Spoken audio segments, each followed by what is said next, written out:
Just wondering how you feeling, how you holding up. I mean, obviously something that's... I'm content. I'm all right. When you say content, what does that mean?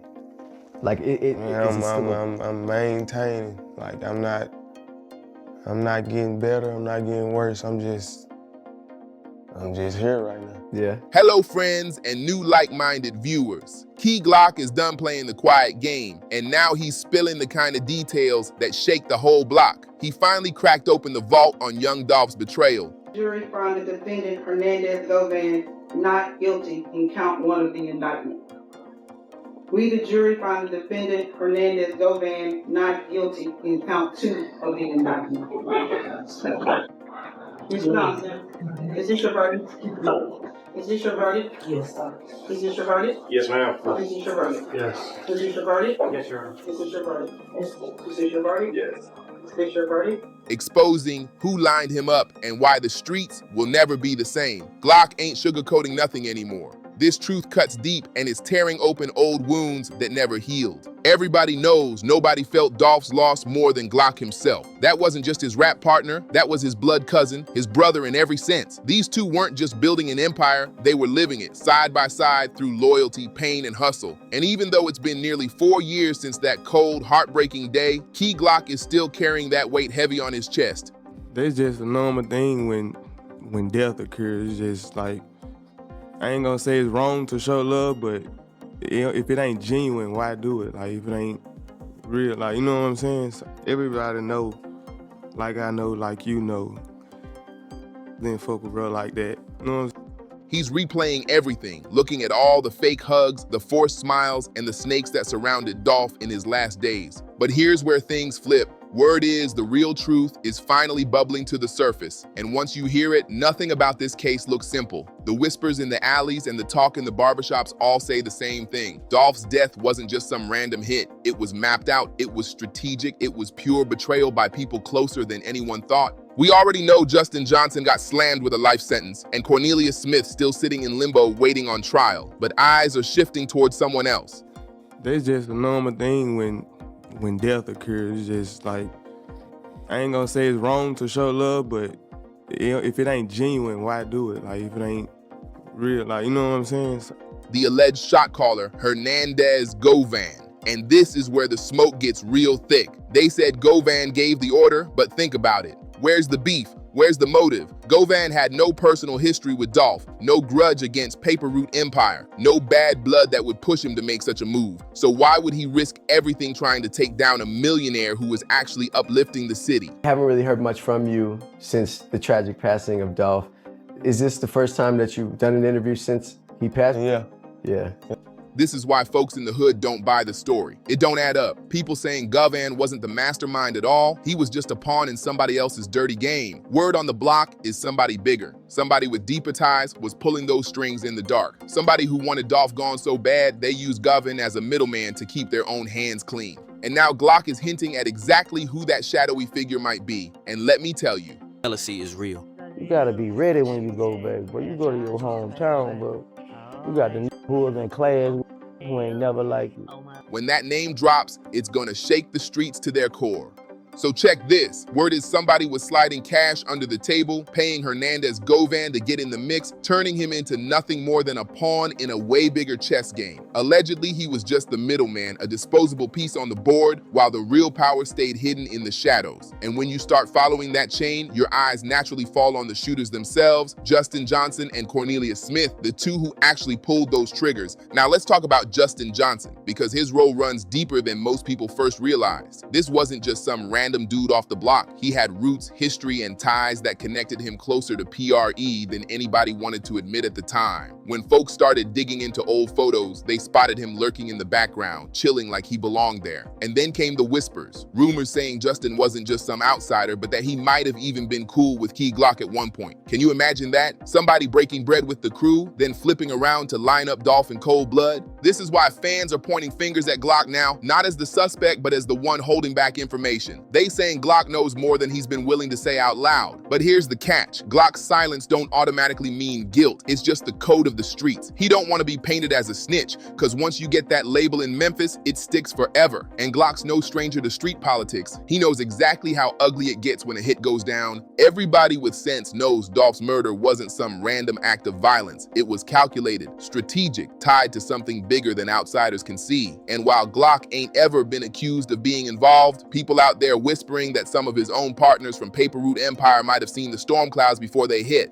That's the kind of rumor that eats at people, because it makes you wonder who around Dolph was smiling in his face while plotting behind his back. It's starting to look like Dolph had been playing with fire longer than he realized, dining with devils, thinking he could keep them close and under control, when in reality, they were just waiting for the perfect chance to bite. And that perfect chance came on November 17th, 2021, a day Memphis will never forget. Dolph was just out on a normal run, grabbing cookies for his mama at Makita's Homemade Butter Cookies, a spot he visited so often it had practically become part of his routine. And that's the chilling part. Justin Johnson and Cornelia Smith knew his rhythm, his pattern, his every move. They knew where he'd be, when he'd be there, and how vulnerable he'd be without heavy protection. To catch him slipping in broad daylight in his own city shows one thing for sure. This wasn't luck, this was insider knowledge. Somebody close enough to Dolph's circle must have leaked his routine, and the streets been buzzing ever since about just who that might have been. It really does start to make sense when you line it all up. How long was Justin Johnson hanging in Glock's circle before he finally flipped the script? Was he already too deep in the crew, sitting right next to the Empire while secretly plotting his move? That's the question that keeps haunting people. Justin wasn't just some face in the crowd. He had been spotted in Glock's own videos, even showing up in the music video for Hot, rocking that bright orange jacket like he was part of the team, standing there smiling, vibing with the squad, blending in like he wasn't the snake in the grass waiting for the right strike. Now it hits different. That's why when Dolph got taken out, Glock went silent and dipped into the shadows. Everyone expected him to come out emotional, showing the pain, screaming for justice, but instead, Glock vanished. People close to him said it looked like he was carrying guilt, not because he was involved, but because he kept replaying the betrayal in his head. How could he let somebody like Justin slide into the circle unnoticed? When Glock finally showed his face, he wasn't the same man. He looked broken, his voice cracked, and he admitted how losing Dolph tore his world apart. But here's where things get real twisted. Justin Johnson wasn't some lone wolf on a mission. Nah, word is, he was nothing but a dog on a leash, a hired trigger man running errands for someone with way more power. He had no personal beef with Dolph, no back and forths, no diss tracks, no territory war, at least not publicly. So if Justin didn't have that personal grudge, then who was holding his leash? Who was whispering orders in his ear? That's the angle that's got everybody thinking hard.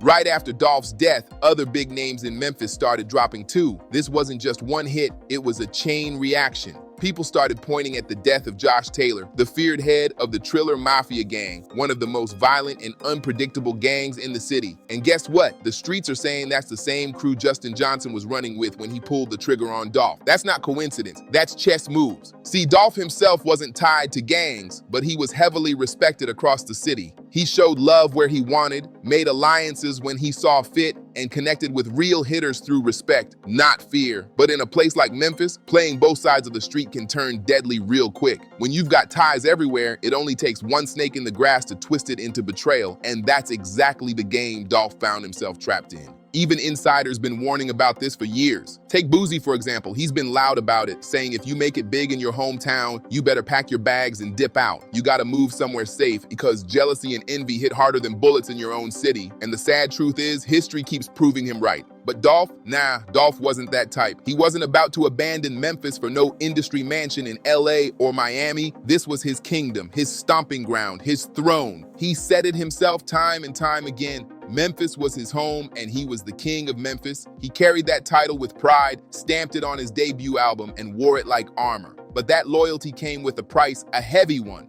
See, Dolph's death wasn't no random act of beef from some faraway enemies.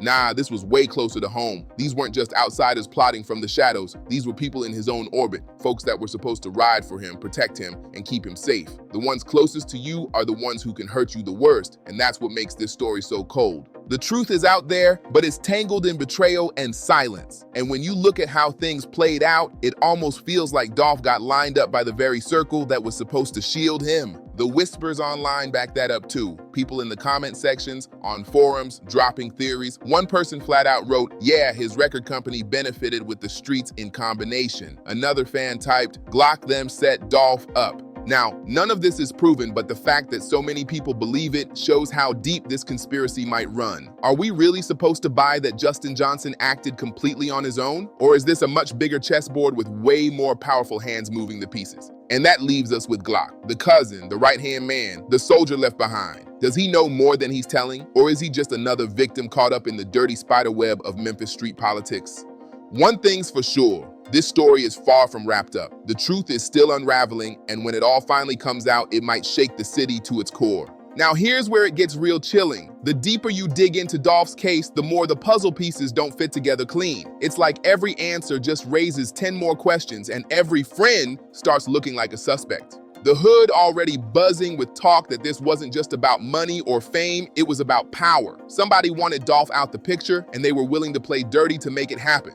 Think about it. Dolph was independent, calling his own shots, running paper route empire with no strings attached. That alone made him a threat in an industry full of puppets dancing for labels. He was setting an example, showing other artists they didn't need a middleman to eat good and stack millions. And when you become that kind of leader, the spotlight gets dangerous, because people at the top don't like rebels, and people in the streets don't like kings they can't control. What makes this darker is the way Dolph's routine was studied. His killers knew his habits, knew his moves, and knew where to catch him slipping. That ain't random, that's inside knowledge. Somebody close enough to his circle had to whisper those details, and once that leak happened, the trap was set. And now, every time Key Glock steps out, fans keep looking at him sideways, not because he's guilty, but because they believe he knows way more than he's letting on. It's like Glock carrying the weight of two battles, the grief of losing his cousin and the pressure of keeping secrets that could explode the whole story wide open. The city of Memphis ain't quiet about it either. Word in the streets is there's still names missing from the case, names too big to be spoken without consequences. People whispering about higher-ups pulling strings, mixing industry money with street politics, turning Memphis into a chessboard where Dolph was the king piece taken out early. So ask yourself, was Justin Johnson really just another shooter chasing clout, or was he a soldier in somebody else's war? Was Cornelius Smith just riding along, or was he another pawn who knew more than he ever admitted? And most importantly,